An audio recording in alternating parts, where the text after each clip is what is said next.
नमस्कार दोस्तों।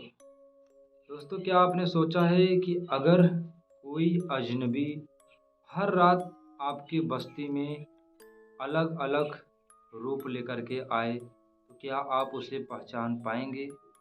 कभी वह एक बूढ़ी औरत और कभी एक मासूम लड़की या कभी एक घायल यात्री, ऐसे-ऐसे तरह-तरह के चेहरा रूप बना कर के आए, आप उसको पहचान नहीं सकते हैं। और ऐसी ही घटना हुई है छत्तीसगढ़ के बिलासपुर जिले के पास एक छोटा-सा गांव सोनपुर में। वहां के लोगों की नींद चैन कुछ दिनों से एकदम खराब हो गई है। गांव के लोग कुछ समझ ही नहीं पा रहे थे कि आखिर उनके साथ हो क्या रहा है, क्योंकि उस गांव में कुछ दिनों से कोई औरत अलग-अलग भेष में उनके पास आती है और जो भी उसकी मदद करता है उसके साथ कुछ न कुछ अजीब घटना घट जाती है। तो ऐसे ही एक दिन बरसात का मौसम था और दूर से एक बूढ़ी औरत लाठी लेकर के आ रही थी और गांव के बाहर एक किसान जिसका नाम था रघुवीर शर्मा, उसने देखा कि वह औरत बहुत ही ज़्यादा बूढ़ी थी एकदम। तो वो जो है बूढ़ी औरत रघुवीर के पास आई। उसने काँपती आवाज़ में बोला कि बेटा, मुझे बहुत ज़ोर से भूख लगी है, क्या तुम मुझे खाना खिला सकते हो? तो रघुवीर को बहुत दया आ जाती है। वो सोचती है कितनी रात में ये दादी माँ आए हैं, मालूम नहीं कितने दिनों से खाए हैं कि नहीं खाए हैं।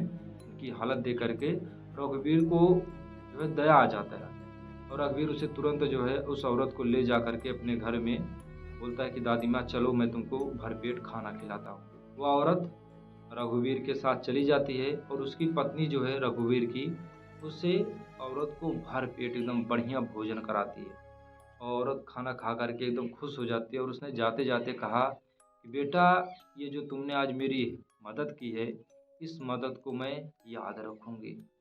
और इतना कह कर के वो चली जाती है। लेकिन अगले दिन रघुवीर के साथ बहुत बड़ी दुर्घटना हो जाती है। रघुवीर की 5 गाय थी और 5 गाय अचानक जब रघुवीर सुबह उठ कर के जाकर के देखता है, तो सारी गाय गायब थी। उनका जो गले में जो रस्सी होता है, वह रस्सी वहीं पर था। बस पाँचों अचानक गायब हो गई थी।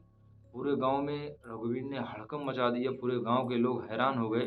सभी लोग जा कर के इधर-उधर जंगल की तरफ सब देखते हैं, लेकिन गाय का कुछ भी पता नहीं चलता है। फिर जब रघुवीर जाता है तो अपने वहाँ पर देखता है जहाँ पर गाय को बाँधा था, वहाँ पर बड़े-बड़े से पंजा नाखूनों से बड़े-बड़े नाखून, पंजों के निशान थे। ऐसा लग रहा था जैसे कोई शैतानी इंसान आया हो, इन सबको गायब करके ले चला गया हो। तो रघुवीर के साथ ये घटना घटने के बाद गाँव के लोग बहुत डर जाते हैं और फिर अगले 2 दिन के बाद गाँव में फिर से बारिश हो रही थी और उसी बारिश में एक छोटी बच्ची जो है रोती हुई आ रही थी दूर से। और उसे गाँव वाले जब देखते हैं तो वह जो है रो-रो कर के यही वो कह रही थी कि मेरी माँ खो गई, कोई मेरे माँ के पास पहुँचा दो मुझे। तो वह उसी गाँव में से फिर एक आदमी ने उस बच्ची को बुलाया अपने घर में, बोला बेटा तुम इतनी रात में कहाँ से आ रहे हो? तो उसने कहा कि मेरी माँ रास्ते में खो गई, मैं अपनी माँ के पास जाना चाहती हूँ। तो उस आदमी ने कहा बेटा एक काम करो, सुबह हम तुम्हारी माँ को देखेंगे, आज तुम मेरे घर पर ही रुक जाओ। तो वह बच्ची जो है रुक जाती है, रात में खाना-पीना खाती है और जब जिस औरत ने उसे खाना खिलाया रात में वो उठती है देखने के लिए बच्ची है कि नहीं, देखती है बच्ची अपने कमरे से गायब हो गई थी। और कमरे से जब गायब हो गई थी, तो वह औरत देख रही कमरे में ऐसे दीवार पर ऐसे खरोंचने के ऐसे निशान बने हुए थे। ऐसा लग रहा था जैसे कोई बड़ी शैतानी चीज़ जिसके बड़े-बड़े एकदम पंजे हो, नाखून हो, वैसे दीवार को ऐसे चीर रहा हो। इस तरह से जो है निशान बने हुए थे। वह औरत देख कर के घबरा जाती है कि वह फिर तब वो सोचने लगती कि लगता है यह वही औरत थी जो मेरे गाँव में भेष बदल-बदल के आ रही और आज मेरे घर में आई, लेकिन मैं खुद उसे पहचान नहीं पाई। गाँव के लोग डर जाते हैं। सुबह जब ये बात पूरे गाँव वालों को पता चलती है, तो गाँव वाले बहुत ही ज़्यादा डरे हुए थे। सब लोग जो इकट्ठा होते हैं और सब लोग मिल कर के फैसला करते हैं कि अब हम लोग गाँव की निगरानी करेंगे। तो उसी गाँव में एक अर्जुन नाम का लड़का रहता था। वह जो है इन बातों को मज़ाक समझता था। वह सबसे कहता था कि तुम लोग भी पागल हो, ये सब कुछ नहीं, तुम लोग पता नहीं किसको क्या कह रहे हो। तो सब लोग कहते हैं अगर भाई तू इतना ही निडर है, तू नहीं डरता तो एक काम कर, आज तू पूरी रात गाँव की निगरानी कर, तब तुझे पता चल जाएगा कौन है कौन नहीं। अगर तुझे पता चल जाएगा तो तब तुम पूरे गाँव को बताना। तो बोलता ठीक है, मैं पूरी गाँव की निगरानी करूँगा, मैं भी देखता हूँ कौन आता है, मैं उसे पहचान लूँगा। तो अगली रात सब गाँव वाले अपने-अपने घरों में ताला लगा लेते हैं, अंदर से सब लेट जाते हैं, लेकिन अर्जुन जो है गाँव के बाहर ही रहता है पूरी रात। वह यह देखने के लिए कि कोई आता है या नहीं। और तभी दूर से अर्जुन देखता है कि एक सफ़ेद साड़ी पहनी हुई औरत गाँव में से निकल कर के वह जो है जंगल की ओर जा रही थी। और जब अर्जुन देखता है तो वह अर्जुन उसके पीछे-पीछे धीमी गति से जाने लगता है। वह जैसे-जैसे वो औरत बढ़ रही है, वह अर्जुन देख रहा है कि वो औरत किधर जा रही है। वह देखता है कि लास्ट में वह औरत एक बरगद के पेड़ के पास जाती है। और जब उस पेड़ के पास पहुँचती है तो धीरे-धीरे उसका पूरा शरीर परिवर्तन होने लगता है। पहले धीरे-धीरे उसका चेहरा बदलता है, फिर उसके कपड़े बदलते हैं, फिर उसके जो ये बाल थे छोटे-छोटे, ये ऐसे लटक कर के एकदम ज़मीन पर आ गए थे। यह सिर्फ यह सब देख कर के तो अर्जुन से एकदम दूर से एकदम ऐसे काँपने लगा। एकदम इतना ज़्यादा डर जाता है अर्जुन, क्योंकि वह ये चीज़ मान नहीं रहा था। अब ये चीज़ वो अपनी आँखों के सामने देख रहा है। अर्जुन जो है देखता है कि धीरे-धीरे वह औरत नॉर्मल साधारण औरत से एक डायन बन चुकी थी, चुड़ैल। पूरा उसका शरीर चेंज हो गया था और वह ऐसे मुड़ कर के अर्जुन की तरफ देखी और मुस्कुरा रही थी। यह देख कर के अर्जुन जितना तेज़ी हो सका वहाँ से तुरंत भाग निकला और सुबह आकर के गाँव वालों को ये सारी बात उसने बताई कि मैंने रात में एक औरत को देखी और वो उस बरगद के पेड़ के पास रहती है। तो सभी गाँव वाले डर जाते, हैरान हो जाते। सभी गाँव वालों ने कहा हम लोगों ने पहले तुमसे ही कहा था कि इस गाँव में कोई चीज़ है जो हम लोगों के बीच अलग-अलग वेश में आ रही है। कभी घायल यात्री बन के, तो कभी नई दुल्हन बन के, कभी साधु बन के, इसी-इसी तरह से वह कई रूप धर के गाँव वालों के पास आती है और गाँव वाले उसे पहचान नहीं पाती है। और जो जो भी गाँव वाला आदमी उस औरत की मदद करता है, अगले दिन उसके साथ कुछ न कुछ अजीब घटना घट जाती है।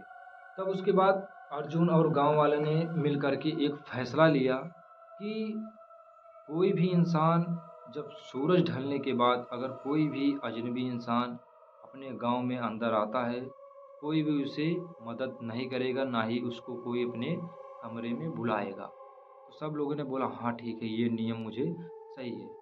तो एक दिन अगली रात फिर शाम को बारिश होने लगी हल्का-हल्का और बारिश में भीगती-भीगती उधर से एक गर्भवती औरत भागी आ रही थी। वह ज़ोर-ज़ोर से चिल्ला रही थी कि कोई इंसान आज के लिए मेरी मदद कर दो, कोई मुझे अपने कमरे में रहने के लिए जगह दे दो। मैं एक गर्भवती महिला हूँ, मुझे अपने गाँव जाना था लेकिन मैं रास्ते में फँस चुकी हूँ, गाड़ी नहीं मिल रही है। तो उसमें गाँव में से 2-3 लोग निकलते हैं, बाहर देखते हैं तो वह सब लोग देखते हैं कि ये माँ गर्भवती थी और उसे ये गर्भवती देख कर के सभी लोग भूल जाते हैं कि उनके गाँव में क्या हो रहा है। सभी लोग को दया हो जाती है क्योंकि भाई देखिए गाँव के लोग जो होते हैं वो बहुत बड़े ही मासूम होते हैं, भोले-भाले होते हैं। उनको जो है किसी की पीड़ा दिखाई नहीं देती है। तो सभी लोग ये सोचते हैं, ये जो है गर्भवती महिला अब इतनी रात में कहाँ जाएगी? तो गाँव वाले उसे जो है अपने गाँव में रख लेते हैं और एक एक आदमी जो है अपने कमरे में रख लेता है। रात में उसे सब खाना-पीना देता है और औरत बोलती है कि आप लोग का बहुत-बहुत धन्यवाद जो आप लोगों ने मुझे यहाँ पर रख लिया। और फिर रात में जो है जब वह खा पी कर के लेटी और सुबह होते-होते जब गाँव वाले उस कमरे में गए देखने के लिए कि ये औरत है या नहीं, देखते हैं वो औरत गायब थी, अपने कमरे में थी ही नहीं। सभी लोग डर जाते हैं, सोचते हैं कि लगता है हम लोग फिर से आज फँस गए, हम लोग पहचान नहीं पाए। और अगले दिन जिस आदमी ने उसको अपने घर में रखा था, अचानक उसका बेटा जो है, उसकी तबीयत बहुत ज़्यादा ख़राब हो जाती है। वह जो है उल्टी करने लगता है, दिन भर में हमेशा वो उल्टी करने लगता है। उसकी तबीयत इतना ज़्यादा बिगड़ जाती है कि लोग समझ नहीं पा रहे थे कि इससे क्या हो गया। लोग और जो है ले जा कर के डॉक्टर वॉक्टर को दिखाते हैं, फिर जा कर के उसे फिर थोड़ा बहुत आराम होता है। अब गाँव के लोग बहुत ही ज़्यादा एकदम भयभीत हो चुके थे। वो समझ नहीं पा रहे थे कि उनके साथ आखिर हो क्या रहा है। तब जो है गाँव के लोग फैसला लेते हैं और जा कर के गाँव में एक बुजुर्ग दादा थे, जिनका नाम था हरि प्रसाद। वह जो है सलाह देते हैं कि मेरे पास मेरे पहचान का एक पुजारी है, तांत्रिक बाबा। अब वही आकर के ये सब चीज़ें शांत कर पाएगा।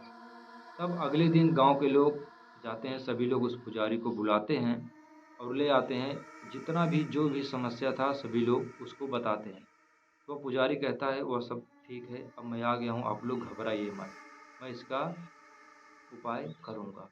तो अगले दिन वो पुजारी कहता है कि पहले मुझे दिखाओ वो बरगद का पेड़ कहाँ है जहाँ पर वह रहती है। तो वह जो है पुजारी के साथ सभी गाँव वाले पहुँचे जहाँ बरगद का पेड़ था।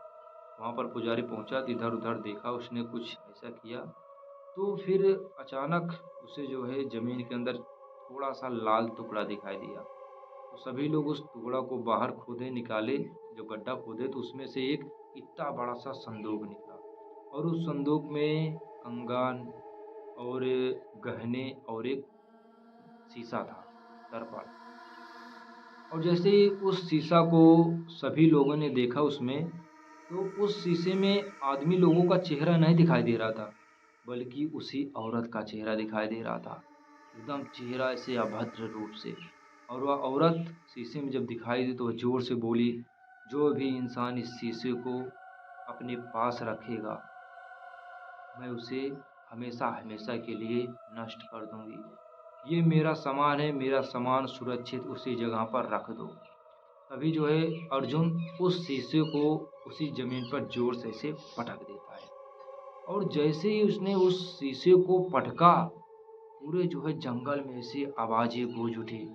अचानक बरगद का पेड़ इधर-उधर ऐसे काँपने लगा, हिलने लगा और तभी ऊपर से एक बड़ी-सी डाली टूट करके अर्जुन के ऊपर गिर जाती है और बड़ी डाली टूटने के बाद अर्जुन के ऊपर जब गिरती है, अर्जुन का दम वहीं पर घुट जाता है और सभी गाँव वाले डर जाते हैं। डर के मारे सभी लोग पीछे हट जाते हैं और वह तांत्रिक बोलता है, "तुम लोग घबराओ मत, मैं इसका उपाय करूँगा।" और फिर तांत्रिक अपने तंत्रों मंत्रों से ऐसा उसने मंत्र पढ़ा जिससे आत्मा प्रकट होती है, जिससे आत्मा को कैद किया जाता है। तो वह जो है अब उस आत्मा को बुलाया और वो चीखती हुई वो औरत उसी पेड़ में से बाहर निकली और गाँव वाले उसे देख कर के एकदम ऐसे डर जाते हैं। उसका ये असली रूप देख कर के ऐसे काँपने लगते हैं थर-थर। तब वो पुजारी कहता है कि बस तुम्हारा बहुत हो गया, तुमने गाँव वालों को बहुत परेशान कर चुका। अब तुम्हें जो है हमेशा के लिए मैं मुक्त कर दूँगा। और औरत ज़ोर-ज़ोर से चिल्लाती है कि तुम ऐसा नहीं कर सकते हो। अगर तुमने ऐसा किया तो मैं तुमको भी नहीं छोड़ूँगी। और फिर उसके बाद तांत्रिक ने मंत्र पढ़ा, मंत्र पढ़ते ही वो औरत ज़ोर-ज़ोर से चीखने लगती है और फिर उस पुजारी ने उसे अपने वश में कर